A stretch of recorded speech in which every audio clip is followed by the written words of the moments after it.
Mesdames, Messieurs, bonsoir et merci à vous tous d'être au rendez-vous de cette nouvelle édition d'information sur Nyota Télévision dans l'actualité ce 10 septembre 2015. Ce don d'outils de travail fait au collège technique Mwansupukeni, ce don est de l'entreprise Tenke Fungurume Mining et la cérémonie de remise a eu lieu en présence du gouverneur de province Moïse Katumbi. On en parle dans cette édition.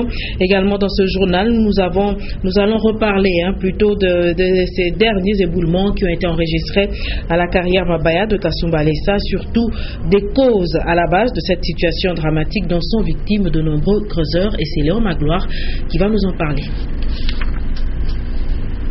L'entreprise minière Tenke Fungurume a fait don d'outillage au collège technique Mwansupukeni de Lubumbashi.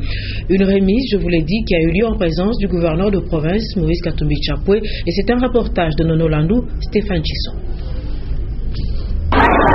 2 ans après le don que le couple Katumbi en a fait à la jeunesse scolaire de la République démocratique du Congo, le collège technique Mwansupukeni continue de grandir et de progresser en répondant aux besoins essentiels de la formation des techniciens localement.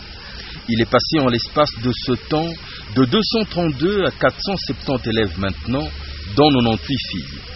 Des filles qui tiennent bien le combat de la parité, puisque c'est justement une d'entre elles qui a obtenu le plus grand pourcentage l'année scolaire écoulée. Le taux général de réussite, quant à lui, ayant progressé de 20%. Pour justement contribuer à la maturité de cette école et lui donner toutes les chances, le géant minier Tenke Fungurume Mining, après lui avoir fait don d'ordinateurs qui équipent sa salle informatique, vient d'y intervenir encore ce jeudi 10 septembre 2015 en offrant un outillage technique complet pour améliorer la qualité de la formation. Une remise qui s'est effectuée sous le préau de l'école avec une succession pertinente d'allocutions. Le bébé Mwansupukeni, né le 23 novembre 2013, grandit en âge, en nombre et en acquisition de savoir-être et savoir-faire. En effet, nous sommes passés de 232 élèves la première année à 374 l'an dernier. On m'a dit, monsieur le recteur m'a dit qu'il y avait 20% de jeunes filles. Félicitations. Aussi, félicitations pour les très beaux résultats. Félicitations. La recherche de l'excellence, c'est ce qu'il y a de fondamental. Étudier, travailler, connaître, comprendre, c'est ce qui est le plus fondamental, et c'est cela qui vous fera progresser, vous individuellement et vous collectivement, c'est-à-dire le pays. Le directeur général de Tenke Fungurume Mining, assisté du gouverneur Moïse Katumbi Chapwe, remettront symboliquement quelques outils à 2 élèves. Au nom du collège technique Mwansupukeni, nous disons merci à TFL. Je vois qu'il y a des élèves très intelligents et surtout je voulais féliciter nos jeunes filles parce que faire la technique ce n'est pas donné à tout le monde. Et j'espère que la société TFM qui est là va engager plus de femmes dans la société TFM. Parce que d'ici peut-être 3 ans vous aurez des techniciennes qui vont sortir d'ici. Cela avant de visiter la salle informatique du collège. Ça s'appelle investir dans l'avenir et mettre au standard la jeunesse locale, qui bientôt devrait prendre le relais des techniciens étrangers qui de plus en plus peuplent nos mines. Et nous restons au collège Mwansupukeni. Je vous dis que c'est une école technique mixte et située au quartier Golf Plateau. Et il faut dire que ce don de Tenke Fungurume Mining est un bienfait pour ce début de rentrée scolaire. Un reportage de Patricia Nasmauka et Félix Kalumba. L'entreprise d'exploitation minière Tenke Fungurume Mining vient une fois de plus de poser un acte de soutien logistique au collège catholique privé Mwaposukeni, lequel est composé des scies, le pied à coulisse et le matériel d'atelier d'ajustage. C'était au cours d'une cérémonie à laquelle a pris part le gouverneur de province Moïse Katumbi Chapwe, le directeur général de TEFAM M. Paulet, du recteur du collège le père Sam et de l'assistance composée des enseignants et bien évidemment des élèves. Le père responsable de cette structure éducative n'est pas resté indifférent de l'acte posé par TEFAM. Aujourd'hui, Tenke Fungurume Mining est de nouveau parmi nous, avec des matériels techniques. Nous ne pouvons que vous exprimer notre profonde gratitude. Au donateur, le directeur général du TEFAM, M. Paulet, de donner l'essence de cet acte. La recherche de l'excellence, c'est ce qu'il y a de fondamental. Étudier, travailler, connaître, comprendre, c'est ce qui est le plus fondamental et c'est cela qui vous fera progresser, vous individuellement et vous collectivement, c'est-à-dire le pays. Le gouverneur de province demande de la discipline aux élèves. Les études, c'est la discipline. Les études, c'est la vie. Et j'espère que cette année-ci, il n'y aura pas des enfants qu'on va chasser dans cette école. Parce que c'est bien de réussir. Le plus important, c'est quoi? Merci beaucoup et bonne chance pour cette année. La remise symbolique de matériel est le temps fort de la cérémonie. La visite du gouverneur et du directeur général de TEFAM dans la salle d'informatique a sanctionné cette cérémonie. Au-delà de l'éducation, parlons également environnement. Sachez que le ministre provincial de l'Environnement a clôturé ce 9 septembre les travaux de validation de la fiche descriptive appelée Ramsar. C'est un projet qui a pour but d'inscrire un site de zone humide d'importance internationale dans le bassin de la Loufira. Et il faut dire que grâce aux travaux d'atelier de 2 jours, le bassin de la Loufira a été finalement inscrit sur la fiche Ramsar. Un reportage de Diane Kassongo et Richard Chimba.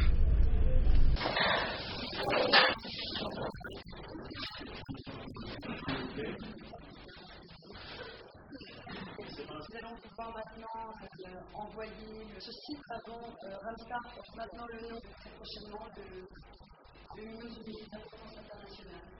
Merci à tous. Nous allons pouvoir maintenant envoyer le document. Donc nous avons en effet revu les caractéristiques. Après la validation de la fiche descriptive Ramsar, un pas de plus vient donc d'être franchi dans le processus d'instruction d'un site de zone humide dans le bassin de la Loufira. À ce stade, je ne peux qu'émettre le vœu de voir l'autorité nationale de la Convention Ramsar poursuivre la belle et passionnante initiative qu'elle a amorcée pour la faire parvenir à une bonne et heureuse fin pour toutes les parties prenantes. À Monsieur le directeur de ressources en eau, je dis toute ma gratitude pour la disponibilité et l'encadrement efficace et efficient des travaux.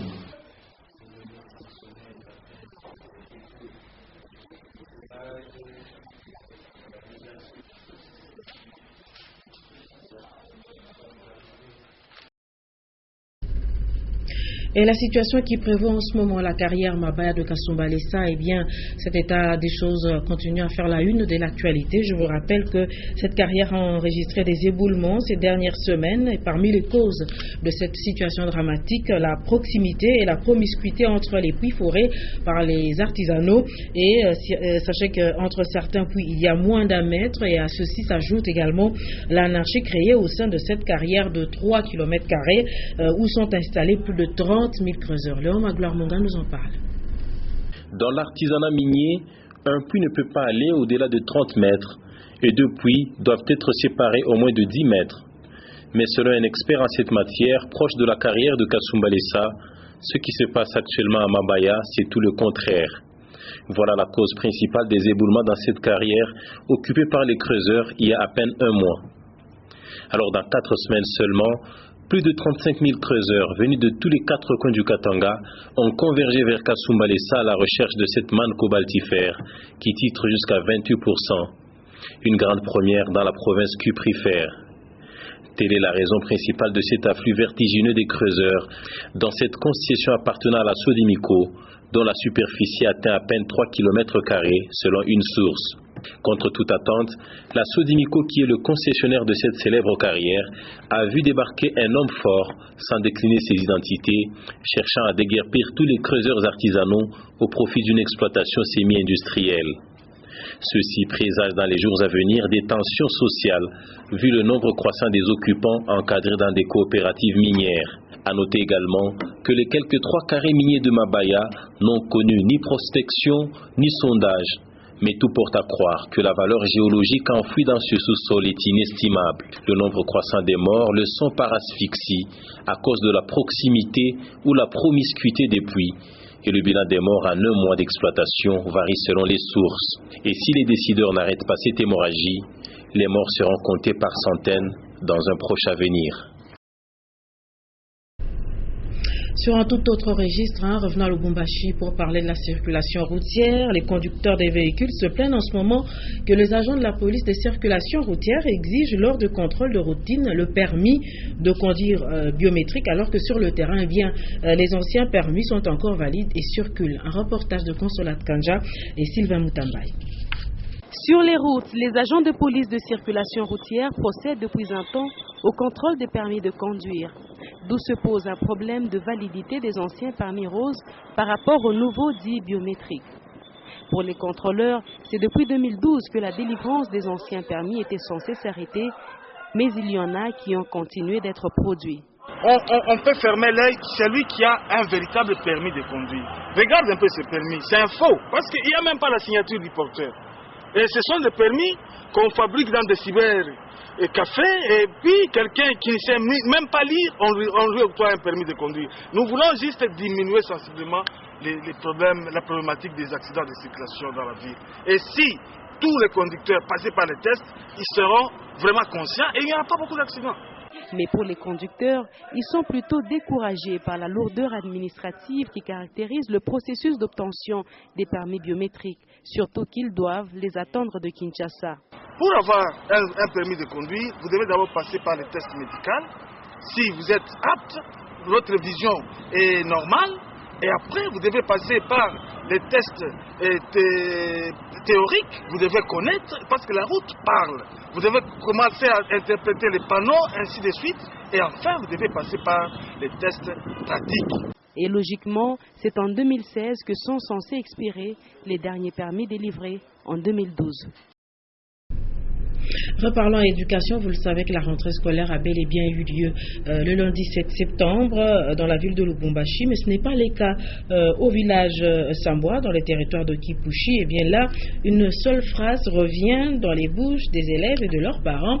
Ici, chez nous, la reprise des cours, eh bien, c'est au mois d'octobre. Conséquence, jusqu'à ce jour, eh bien, la rentrée scolaire sur le lieu n'est pas effective. Je vous propose ce reportage de Jean-Claude Ball.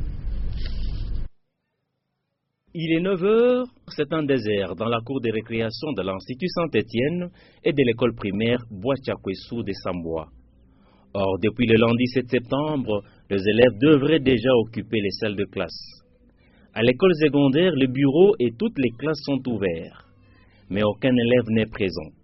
L'abbé Kassongo, préfet de cette école, s'entretient avec les enseignants. Généralement, vers le mois de septembre, les parents prennent les enfants, ils vont avec eux au champ, pour que les enfants puissent les aider à travailler. C'est ce qu'elles auront terminé à labourer ou à faire leur histoire au champ. Ils commencent à ramener les enfants timidement, des fois avec la pression de la police ou du chef de localité. Du côté de l'école primaire, aucun signe de vie. Toutes les portes sont cadenassées. Et quand l'on circule la caméra dans le village, ukwetu kusambua tunaendaka kwa masomo mpaka mwanja 10 bengine ka benenda mwanja 11 bano nasema bende na retard. Décidément, cette culture est ancrée dans le mental de la population de Samboa. Débuter le cours au mois d'octobre, il y a de fortes probabilités que le programme ne prenne jamais fin. Et les victimes sont les élèves eux-mêmes. Depuis Samboa, Michel Olela, Louis Lomami et Jean-Claude Mbal pour Nyota Radio-Télévision. Voilà, nous quittons le village Samboa, le territoire de Kipouché, et cette fois-ci nous allons faire un état de lieu du mini-barrage hydroélectrique de Mufunga-Sampoué.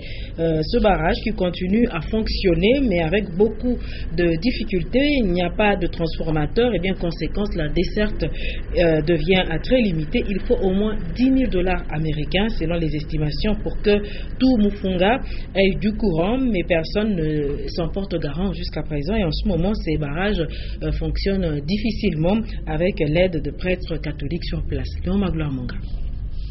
Toute la cité de Mufunga ne compte que sur ce mini-barrage hydroélectrique, une initiative des prêtres de cette mission où la majorité d'habitants est catholique. Depuis quelques années, ce barrage fonctionne mais pas en plein régime parce que dans cette cabine, il n'y a pas de transformateur.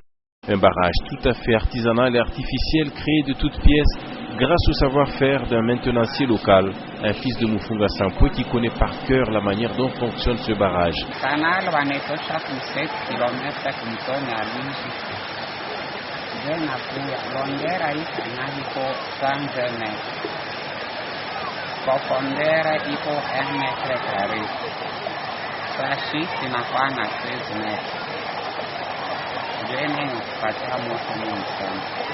Par manque de transformateur, ce barrage ne peut pas éclairer tout Mufunga et une commande aurait déjà été faite dans ce sens. Mais sur place, l'on parle d'une somme de $10,000 américains pour l'achat et l'acheminement de l'instrument sur place à Mufunga. Nous quittons le Katanga pour Kinshasa et c'est pour parler sport. Les stades municipaux sont en construction en ce moment dans la capitale et le Premier ministre Augustin Matata Ponyo a fait la ronde de ces chantiers. Un reportage de nos confrères de Nyota Kinshasa. Après la visite de stades municipaux de Matete et de Barumbu la semaine dernière, le Premier ministre Augustin Matata Ponyo a poursuivi sa visite d'inspection des infrastructures sportives en construction dans la commune de Ngaliema et Bandalungwa à Kinshasa. Au stade municipal de Delvaux en Ngaliema, les travaux avancent à un rythme accéléré, a constaté le chef de l'exécutif national. L'on s'attelle actuellement aux travaux de finition avant d'entamer les travaux de drainage, lui ont expliqué le maître d'ouvrage. Même constat au stade municipal de Bandalungwa. Ici, outre le terrain de football en construction, il est prévu la construction des stadiums de basket et de volleyball. Avant de regagner son bureau, le Premier ministre Augustin Matata Ponyo s'est dit satisfait de l'exécution de ce programme du gouvernement. C'est une réaction de satisfaction. Ce que vous avez vu, c'est que le gouvernement est très engagé. Le programme du chef de l'État est fondé sur le social, mais le social, ne nous trompons pas, ce n'est pas seulement ce qui entre dans la bouche, il y a aussi l'esprit, l'épanouissement corporel, ça fait partie du social. C'est ce programme du président que nous sommes en train d'appliquer. Qui pouvait imaginer qu'un jour, nous allons mettre autant d'argent dans le stade municipal? Qui pouvait imaginer? Autant nous mettons l'argent dans la santé, autant nous mettons l'argent dans l'éducation, autant nous mettons l'argent aussi dans les sports. Et comme on vous l'a dit tout à l'heure, c'est un programme plutôt national. Nous n'allons pas nous limiter à la construction des stades ici à Kinshasa, nous allons le faire aussi dans l'ensemble du pays. Eh bien, l'actualité sportive, c'est également cette rencontre qui devrait opposer Mogreb de Touan à l'équipe du tout-puissant Mazembe. À 48 heures de cette rencontre, eh bien, les Corbeaux, l'ensemble de l'équipe s'est rendu, comme dans ses habitudes, dans la vallée de la Kafoubou, question de remettre cette rencontre entre les mains du Très-Haut. Un reportage de MacArthur Kikouni, Mecha Kayembe.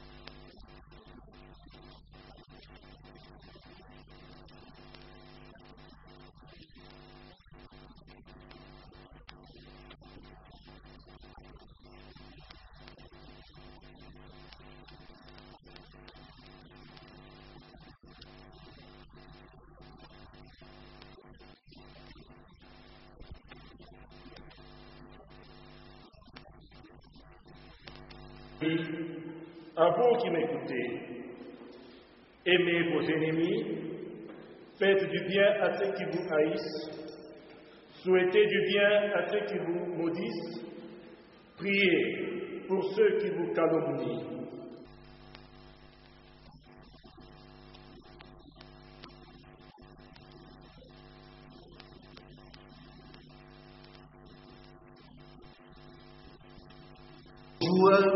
Il manque la concentration.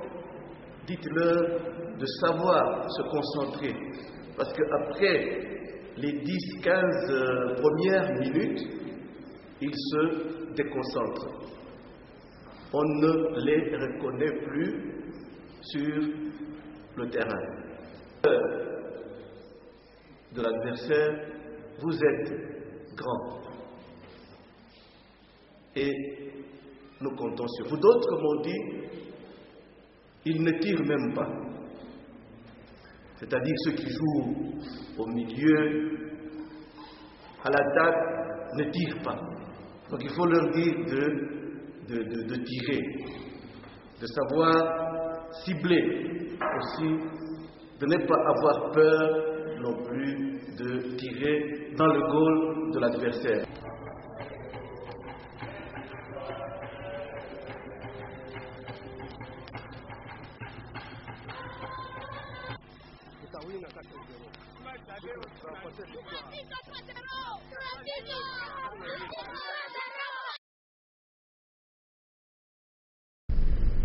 Un mot quand même sur l'actualité en dehors de nos frontières, au Japon d'abord, où il y a eu un typhon qui a fait des victimes. Retenez également qu'en Afrique, eh bien, il s'agit de la découverte d'une ancienne espèce d'hominidé. Et le résumé de cette actualité avec Ege Tchala.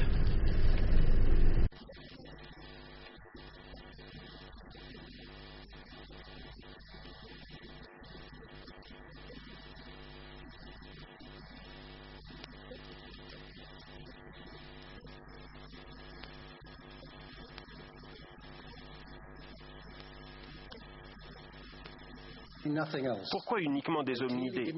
Pourquoi rien d'autre?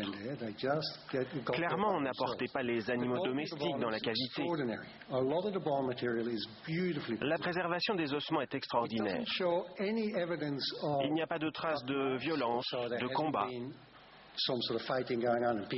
Ces créatures ne se sont pas entre-dévorées. Il n'y a pas de traces de morsures qui auraient été infligées par des carnivores.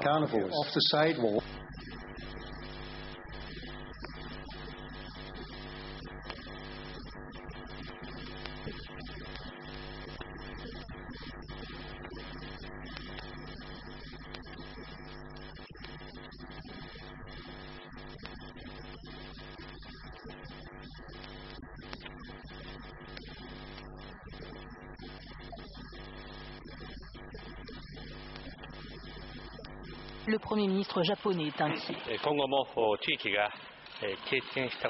Nous craignons que cette région ne soit frappée par des pluies sans précédent.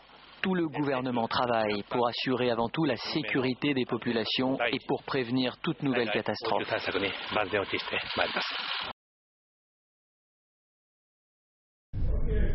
Voilà, mesdames, messieurs, c'est la fin de cette édition d'information. Ne nous quittez pas tout de suite. Vous pourriez suivre juste après une page magazine sur cette cérémonie qui a eu lieu aujourd'hui. Cérémonie de remise de dons, un don en matériel et outils techniques fait par l'entreprise Tenke Fungurume au collège Mwansupukeni du quartier Golf. Voilà. Et je vous rappelle que dans l'actualité, ce 10 septembre 2015, eh bien, nous sommes justement revenus sur cette remise de dons de Tenke Fungurume Mining au collège technique Mwansupukeni, une remise de dons qui a eu lieu en présence du gouverneur de province Moïse Katumbi Tchapwe. Également, dans cette édition d'information, nous avons reparlé de ces derniers éboulements qui ont été enregistrés à la carrière Mabaya de Kasumbalesa. Nous avons évoqué les causes de cette situation dramatique dont sont victimes de nombreux creuseurs. Merci de nous avoir suivis. Très belle soirée sur Nyota Télévision. Au revoir.